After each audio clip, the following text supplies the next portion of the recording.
দর্শক আপনারা আছেন অসময় টিভির সাথে আর আমি রিপোর্টার কাকা। আর আজকে আমরা নিব এমন একজনের ইন্টারভিউ যে নিজে একজন উদ্যোক্তা, বাংলাদেশের একজন সফল ব্যবসায়ী, যার এই সমাজে মান সম্মান বিন্দু পরিমাণেও নাই, যে নির্লজ্জ, বেহায়া, পশুর থেকেও নিকৃষ্ট।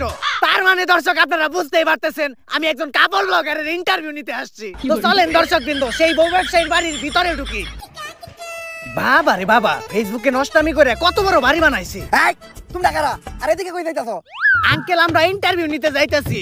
বাসার মেন গেটে লেখা দেওয়া নাই যে এই বাসায় কুত্তা আর ফেসবুকের হলুদ সাংবাদিক প্রবেশ নিষেধ। বাইরে থেকে বাংলাদেশের সবগুলাকে বিসি জোড়া দিলে অতগুলা বিসি হইব না যতগুলা ফেসবুকে হলুদ সাংবাদিক আছে। কোন একটা নিউজ পাইলেই হইছে কুত্তার মতো জিবলা বাই করে আয় পড়ে। আঙ্কেল আপনি ভুল ভাবতেছেন, আমি ফেসবুকের কোনো হলুদ সাংবাদিক না, আমি অসময় টিভি থেকে আসছি। TV channel? সরি বাবা। আচ্ছা আঙ্কেল, এই বাড়ির মালিক আপনার কি হয়? আমি তো ওর বাবা। কি বলেন আঙ্কেল, আপনি একজন কাপড় ব্লগারের বাবা? আচ্ছা আঙ্কেল, আপনি যে একজন বউ ব্যবসায়ীর বাবা, এতে আপনার অনুভূতিটা কি? ওয়াক্ফু লজ্জা করে, আমি তো সমাজে মুখই দেখাইতে পারি না। এর লেগে আমার কেউ জিগাইলে আমি কই দিয়ে আমি কামলা দিয়ে খাই, আমার কোনো পোলাপান নাই। আঙ্কেল আপনি এইভাবে বলতে পারেন না, যত যাই হোক আপনি তো একজন সফল বউ ব্যবসায়ীকে জন্ম দিয়েছেন। জন্ম তো আমি দিতে চাই নাই, আসলে এটা ভুল হয়ে গেছে। দুষ্টা তো আর আমার না, দুষ্টা হইলো ওই ঘরের রাইতের, ফার্মেসি খোলা ছিল না। যাই হোক আঙ্কেল, উনার জন্মের পর থেকে একজন সফল বউ ব্যবসায়ী হয়ে ওঠার গল্পটা যদি একটু বলতেন। এই গল্পটা অনেক অভিশপ্ত, আজকে থেকে বহু বছর আগের কাহিনী। আল্লাহ, আজকে যেন আমার একটা পোলা হয়। আমার স্বপ্ন আমার একটা পোলা হইলে আমি ওরে মুকেশ আম্বানির মতো বড় ব্যবসায়ী বানামু। আমিন। কংগ্রাচুলেশন, আপনার ছেলে সন্তান হইছে। আলহামদুলিল্লাহ, আমার দোয়া কবুল হইছে। কিন্তু একটা সমস্যা আছে, ওর রিপোর্ট দেখে যেটা বুঝতে পারলাম, ওর মাথায় তো ব্রেন নাই, ব্রেনের জায়গায় গু আছে। আর ওর মাথার জায়গায় পাছা, আর পাছার জায়গায় মাথা। আর এটা থেকে বোঝা যায় ওর কোনো লজ্জা শরম থাকবো না। বড় হওয়ার পর ও একটা নির্লজ্জ বিহায় হইব। ডাক্তার সাহেব, এখন এই সমস্যার সমাধান? I am extremely sorry, medical science এখন পর্যন্ত এই রোগের কোনো চিকিৎসা বের করতে পারে নাই। ভবিষ্যৎ বাবা, অনেক বিপদে পড়ে আজকে আমি আপনার কাছে আইছি। আমার একটা পোলা হইছে, ডাক্তার কইছে ওর মাথায় মগজ নাই, ওর মাথায় ঘু। আর ওর নাকি মাথার জায়গায় পাছা হইছে আর পাছার জায়গায় মাথা। এর লেগে ওর নাকি কোনো লজ্জা শরম থাকবো না। আমার স্বপ্ন হইলো আমি আমার পোলারে বড় একটা ব্যবসায়ী বানাবো। কিন্তু এগুলা দেখার পর তো মনে হইতাছে ও বড় হইয়া টিকটকার হইব। বাবা আপনি কিছু একটা করেন। তুই কান দিস না বচ্চ, এখনই আমি তোর পোলার ভবিষ্যৎ দেখতাছি। আই এম ব্যাক, দিমো এবার কাপড় ব্লগার করে ঠেক। চিন্তা করিস না বচ্চ, আমি এইমাত্র তোর পোলার ভবিষ্যৎ দেখলাম। তোর পোলা বড় একজন সফল ব্যবসায়ী হইব। টাকা কামানোর জন্য তোর পোলা সবকিছু করবো, এমনকি নিজের মান সম্মান পর্যন্ত বিলিয়ে দিব। যাক বাবা, তাহলে আমার পোলারে আমার ব্যবসায়ী বানানোর স্বপ্নটা পূরণ হইব। কিন্তু বাবা, আপনি তো আমার এইটা কইলেন না যে আমার পোলা বড় হইয়া কি ব্যবসা করব? বউ ব্যবসা করব। যতটুকু কইছি আমি আর কইতে পারবো না। ওরে ধর্ম দিয়ে আমি এক পাপ করছি, ওর কাহিনী কই আমি আর পাপ কামাইতে চাই না। আস্তাগফিরুল্লাহ, নাউযুবিল্লাহ। পোলাপান বলে এত খারাপ হয়? কাপড় ব্লগার কো নাম মুহে নিছি, এখন যে আবার আমার উযু করতে হইব।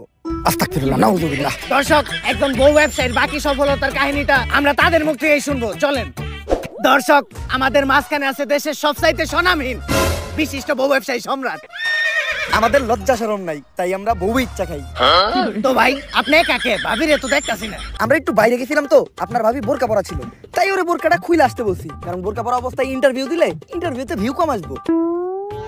তো দর্শক, আমাদের ভাবি পরহেজগার মানুষ, বাইরে গেলে বোরকা পরে, পর্দা করে। আরে ওইরকম কিছু না, আসলে বোরকা ছাড়া বাইরে গেলে সবাই ওরে চিনালায়, তারপরে গালাগালি করে।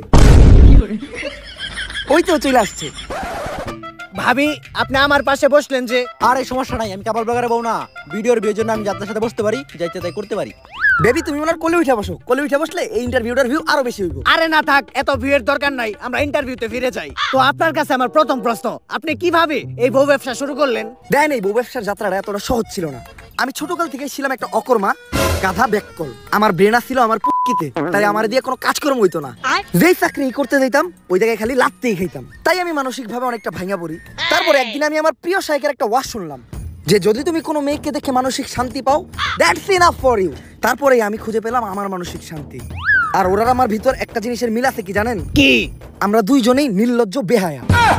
আর বিয়ের শুরুতে আমাদের আর্থিক অবস্থা তেমন একটা ভালো ছিল না, আর ব্যবসা করতে তো পুঁজি লাগে। আমার কাছে ব্যবসা করার মতো পুঁজিও ছিল না। তখনই আমার মাথায় আসে একটা বিজনেস প্ল্যান, যে ব্যবসা করতে কোনো পুঁজির প্রয়োজন হয় না, শুধু একটা বউ থাকলেই চলে। আর এমনি ব্যবসায় তো লস খাওয়ার সম্ভাবনা থাকে, কিন্তু এই ব্যবসায় লস খাওয়ার কোনো চান্সই নাই, খালি সফলতা আর সফলতা।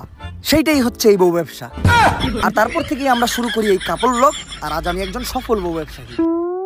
ভাই দর্শক জানতে চাই আপনার এই সফলতার পিছনে আপনার বউয়ের অবদান কতটুকু? আরে পুরো অবদানই তো আমার বউয়ের। এই কাপল ব্লগে সফল হইতে গেলে শুধু আপনার একার নির্লজ্জ হইলেই হইব না, আপনার বউয়েরও হইতে হইব নির্লজ্জ। বউ যত বেশি নির্লজ্জ কাপল ব্লগে তত বেশি ভিউ। এই যেমন ধরেন আমি যদি এখন ওরে কই যে জামাটা খুইলা লাও, ক্যামেরার সামনে জামা খুইলা লাইবে 1 সেকেন্ডও ভাববো না।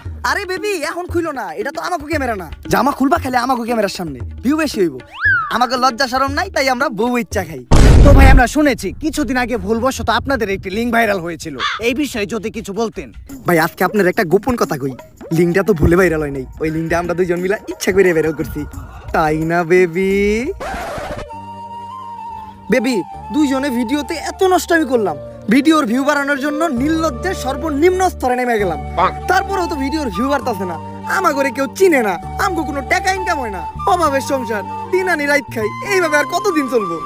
বেবি একটা জিনিস খেয়াল করছো, ইদানিং কিন্তু লিঙ্ক ভাইরাল হয়, আর যাদের লিঙ্ক ভাইরাল হয় লিঙ্কের সাথে সাথে কিন্তু তারও ভাইরাল হয়ে যায়। আর ভাইরাল মানে ফেসবুকে মিলিয়ন মিলিয়ন ভিউ, আর ভিউ মানে টাকা। তো কি বলো তুমি আমি মিলা যে মোবাইল দিয়ে একটা দুষ্ট ভিডিও রেকর্ড করছিলাম, ওটা ভাইরাল করে দেই? জানি এই কথাটা তো অনেক আগে থেকে আমি তোমার বলতে চাইতেছিলাম, কিন্তু বলি নাই, তুমি কি না কি মনে করো? আরে আমি কি মনে করবো, কাপল ব্লগ করি মানে আমি তোমার থেকে বেশি বেহায়া। ওইটা তো আমি জানি, কিন্তু ভিডিওটা ভাইরাল হয়ে যাওয়ার পর আমরা মানুষের কাছে কি জবাব দিব? আরে বলবো আমাদের মোবাইলটা হারিয়ে গেছিল, তারপর কেউ না কেউ ভাইরাল করে দিছে। ডান।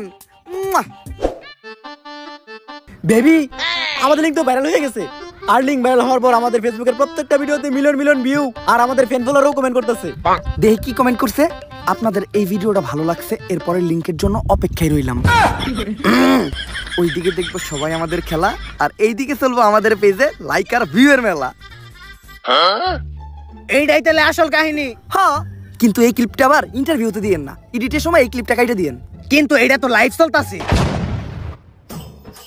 আর কি এর ওইটা লিংক, ওইটা তো একটা শিক্ষণীয় ভিডিও, ওইটার মাধ্যমে আমরা যুব সমাজে শিখাইছি যে কিভাবে আপনারা লিংক ভাইরাল হওয়ার পরেও আমাদের মতো সুইসাইড না কইরা অসম্মানের সাথে এই সমাজে বেঁচে থাকতে পারবেন। আচ্ছা ভাই, এই লিঙ্ক ভাইরাল হওয়ার পর পাবলিক আপনাদেরকে কিভাবে নিয়েছে? আর একেবারে পজিটিভলি নিছে। এই দেন আমাকে ভিডিওর কমেন্ট যাইতাছি, এই যে একজন কমেন্ট করছে, কুত্তার বাচ্চারা তোরা এখনো সবার সামনে মুখ দেখাস কেমনে?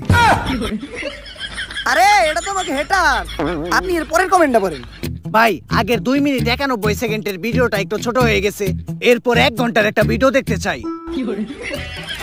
এই আপনি পরবর্তী প্রশ্নে যান। তো মানুষ বলে কাপড় ব্লগারদের কন্টেন্ট নাকি সবচাইতে খ্যাত কন্টেন্ট, জঘন্য কন্টেন্ট, তো এই বিষয়ে আপনার মতামত কি? কে বলছে? আমাদের কাপল ব্লগারদের কন্টেন্টই তো সবচেয়ে কোয়ালিটিফুল কন্টেন্ট। আমাদের কন্টেন্ট গুছানো, শিক্ষণীয়। যেমন ধরেন, দর্শক একটা কথা আপনারা শুনলে একদম অবাক হয়ে যাবেন, আমার বউয়ের আজকে হইছে পাতলা পায়খানা, ও সেই সকাল 6টায় ঢুকছে আর এখন বাজে দুপুর 1টা, এই পর্যন্ত ও খালি হাঁকতেই আছে হাঁকতেই আছে। এই দেখেন পুপু করে আওয়াজ হইতাছে টয়লেটের ভিতর থেকে, কি গন্ধ।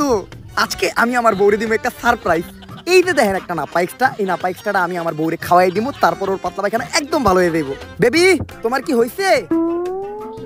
হইছে জান, কেমন? একদম পানির মতো। আচ্ছা তুমি এই নাপা এক্সট্রাটা খাও, সাথে সাথে তুমি ঠিক হয়ে যাইবা।